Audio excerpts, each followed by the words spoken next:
Hey viewers, welcome to JS Technology. In this video, we are going to see about the protests spread across India over divisive citizenship law. To understand the full details, please do not skip the video and watch fully.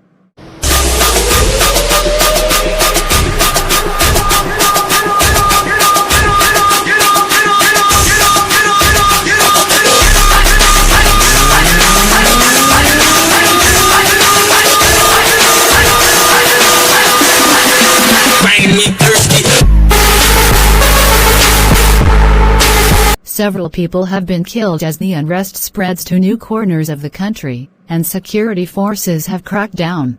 In New Delhi, furious protests against the new citizenship law continue to erupt across India on Monday, provoking a harsh security response and presenting the most widespread challenge to Prime Minister Narendra Modi since he came to power 5 years ago.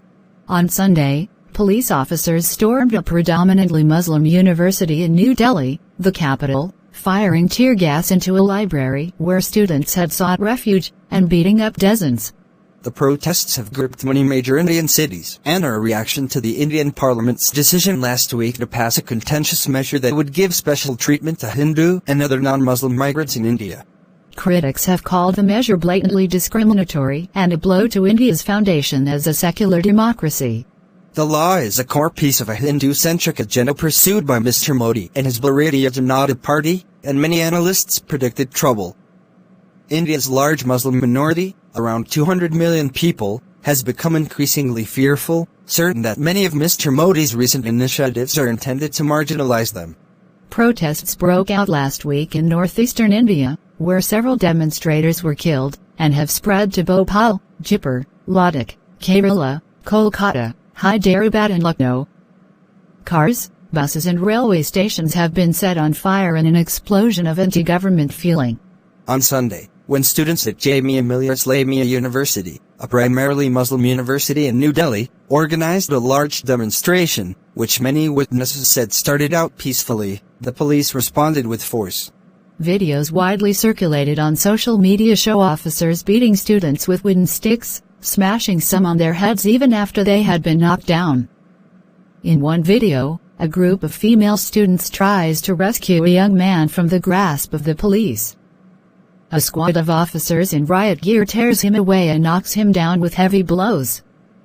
Even after the women form a protective circle around the downed student, officers can be seen trying to jab the young man with their wooden poles.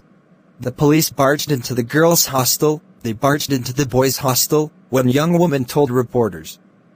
Students were running around to save their lives. Is this democracy? Where are we living?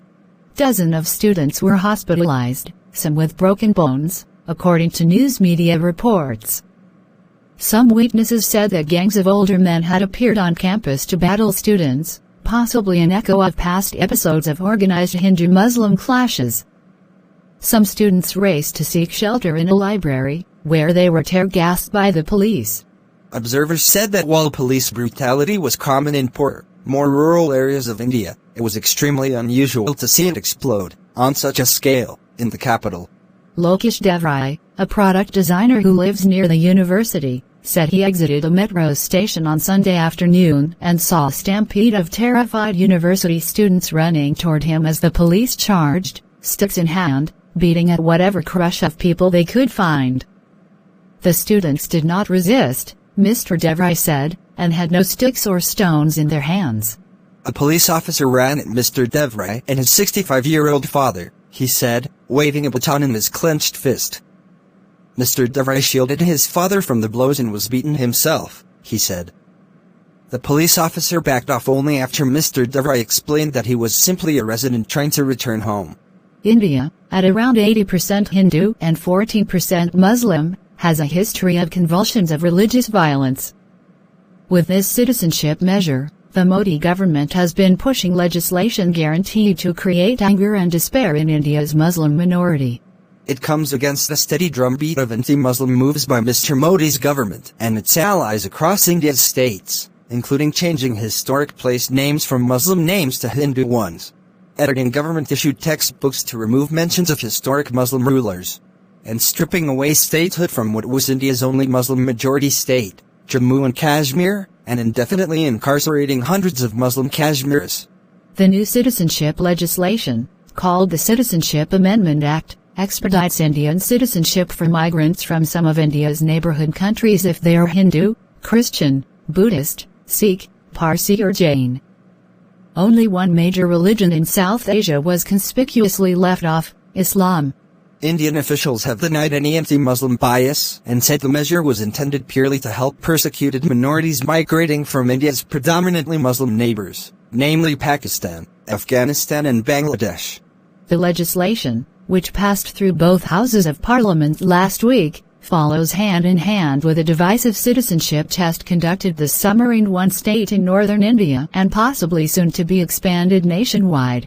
All residents of the state of Assam, along the Bangladesh border, had to produce documentary proof that they or their ancestors had lived in India since 1971. Around 2 million of Assam's population of 33 million, a mix of Hindus and Muslims, failed to pass the test, and these people now risk being rendered stateless. Huge new prisons are being built to incarcerate anyone determined to be an illegal immigrant. Amit Shah, India's powerful Home Minister and Mr. Modi's right-hand man, has vowed to bring citizenship tests nationwide. A widespread belief is that the Indian government will use both of these measures, the citizenship tests and the new citizenship law, to render millions of Muslims who have been living in India for generations stateless. International organizations have sharply criticized the direction India is headed. The United Nations High Commissioner for Human Rights called the Citizenship Act fundamentally discriminatory. And the United States Commission on International Religious Freedom, a federal body, called the measure a dangerous turn in the wrong direction and said last week that the United States should consider sanctions against India if the bill passes. Thanks for watching. If you want more videos, subscribe JS Technology. See you soon.